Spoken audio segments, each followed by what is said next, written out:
and welcome to this month's catch-up. In the past month, I have been busy, as always. Aside from answering lots of emails, I've been in the studio a ton. Around Halloween time, I did a masquerade-themed shoot. That's up on SnapChick's.com right now. I also had Sandra back into the studio. I love her.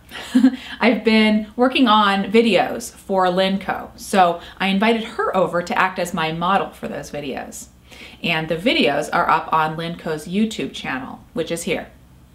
The photos from the shoot are up on SnapChick's.com, and they're up in 2 parts, but they're up now. I have also been experimenting with my new V1 a lot. I've posted a few things regarding that camera. I did a studio shoot with my V1 and Alien Bees strobes. That shoot was fun because, I don't know, I just got a little silly. There are 3 posts on SnapChick.com regarding that shoot, and the last one includes a video for my VIPs explaining how I set the shoot up. I posted a first impressions video for the V1 and also a more in-depth review of it too. I was chatting in email with someone yesterday about art, and it gave me the itch to visit the museum. So luckily last night was the night that my local museum is open late, so I went for a visit. I love the museum, so I'll post a few pics from that little visit for you guys on Facebook. Let's see what else. Oh, I put a few custom signed 8x10s up for sale on SnapChick.com because people have been asking me to do that for a while now. So I went ahead and did it. And I've done a couple of autograph signing videos. I usually did a mini update during those videos too, and you can find those on SnapChick.com. While I'm on that topic, I have two of those 8x10s to sign today. The first 8x10 is for Roddy. Now, Roddy uses Canon cameras, and he gives me a little bit of a hard time about that. So let's see. Roddy.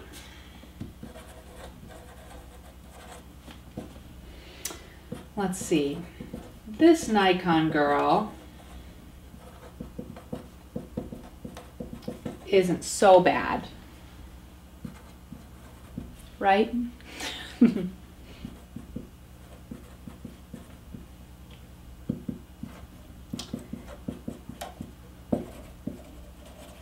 Leigh. All right, the next one. The next one is for Colin. Colin has been communicating with me since, gosh, the very beginning of SnapChick. When I very first started being SnapChick on YouTube, I've been conversing with Colin. So he holds a special place in my heart. So let's see. Colin.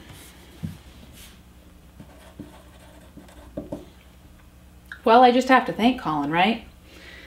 Thanks. Thanks for being there from the beginning.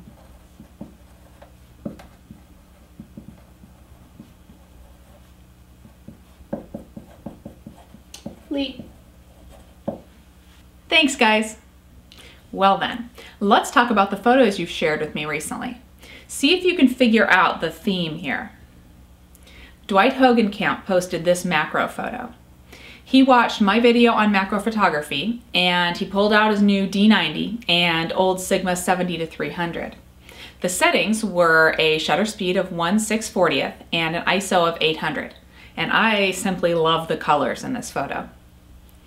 And it's nice and simple. I love that. John Bento posted this beautiful winter photo. He shot it with a D5000 and an 18-55 kit lens at Lake Louise in Banff, Alberta, Canada. I think I said that right, Banff.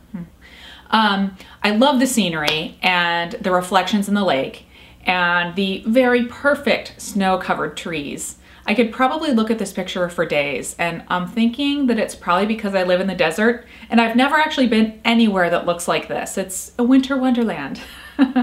And let's see, Kiyokazu Sakemoto, which I really hope I said that right, posted this photo. I think it looks like a bridge maybe at sunset. It's in Osaka, Japan.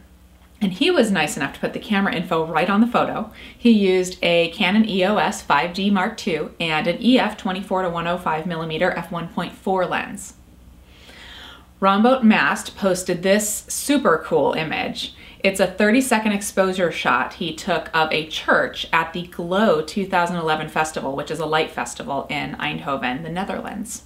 I totally want to go to this festival after seeing this photo. It would be a great advertisement for them.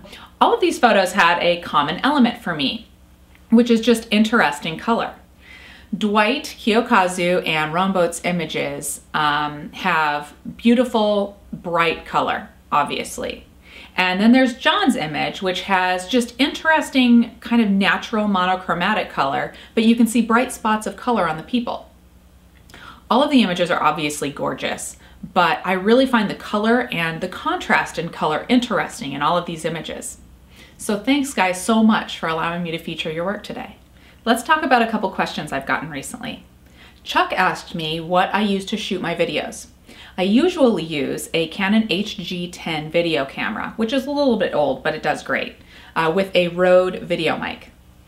I'm using this setup right now, so here's a picture of it.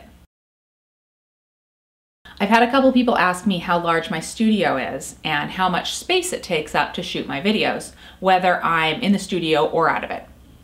I have my studio set up where most people would have a family room. It's about 16 feet by 16 feet. I usually utilize the whole space. As for my videos, I need about the same amount of space. Sometimes I shoot them in my actual studio, which, you know, doubles as a family room. But sometimes I move around. I always, though, need about that much space with the lighting and the camera and me and, you know, everything. You could probably do all this in a smaller area, but you'd have to get a bit more creative with your lighting placement. So for me, the studio space is one area where I say that bigger really is better. As for the upcoming weeks, I will be presiding over a V1 versus D3100 deathmatch this weekend. I also plan to do some more photos. I've got 2 shoots planned this week that you will be seeing in the next week or so on SnapChick.com. The first is going to be fun and active Leigh in the desert. I'm going to bring a friend with me to help me out, and I'm going to use 2 cameras, my D3100 and my V1. Well, because in case you couldn't tell, I'm a little bit obsessed with the V1 right now. This shoot will also help me, I don't know, assess how the cameras are for the deathmatch that I mentioned. The second shoot is, it's pretty serious when it comes to technique. I'm going to do a studio shoot to show you some sexy and fun commercial photography techniques. I'm also going to add to my basics line of videos with a video on exposure. Of course, I'm always open to suggestions on videos and shoots that you'd like to see me do. So, you know, send me a line on Facebook or on YouTube or through email. Let me know what you think. So, be on the lookout on SnapChick.com, on SnapChick's Facebook page, for all of those things. And I will talk to you later.